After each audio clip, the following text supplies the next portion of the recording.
Okay, so the goal is to find the rate of change of the radius when the pile is 6 meters high. So the problem tells you that you're dealing with a cone.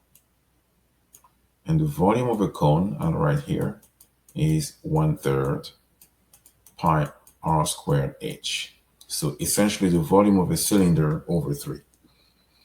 Now, do you know the radius here? You don't, but you have a relationship between the height and the diameter, which is height is always 3/8 diameter. You also know that what's the diameter compared to the radius? The diameter is twice as long as the radius. So 3/8 times 2 times the radius, meaning your height will be 3/4 of the radius. Or if another way to say it will be the radius will be 4/3 of the height. So we'll use those relationships in the next steps. Now,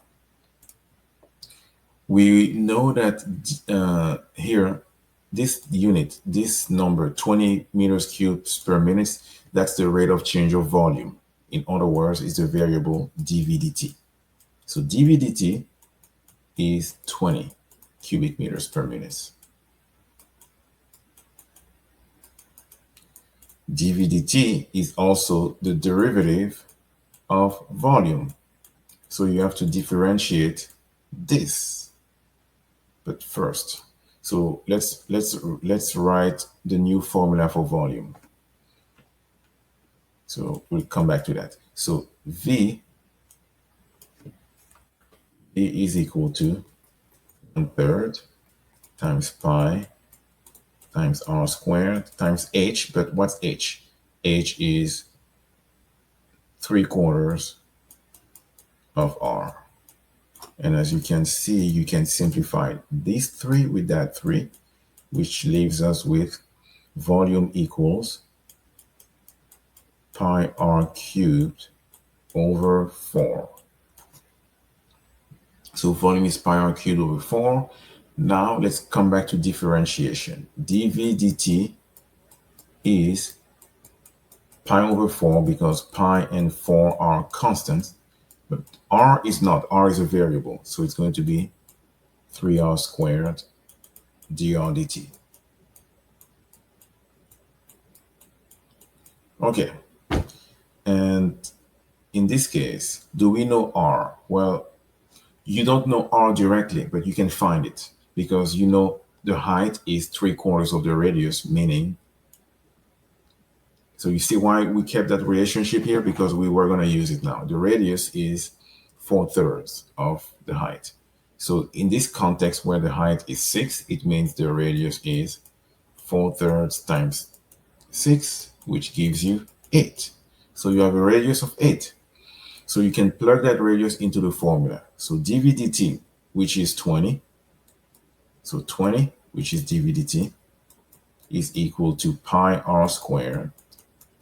Pi over 4 times 3 times r squared. So r, 8 squared, times dr dt. So that means 20 is equal to 3 pi over 4 times 64 dr dt. So you see how dr dt is the only unknown. So if we take it to the next page, we get 20 equals, let's see, you have a 4 and 64 that simplifies. So you have 3 pi times 16, 3 pi times 16 times dr dt. And to find your answer, dr dt, which is what you're looking for, how fast is the radius changing when the height is 6, you will do 20 over 3 pi times 16. And I'll let you do the math in your calculator, and this should be your answer in What are the units? The units are going to be in meters per minute. So thank you for watching, and hopefully this was instructive.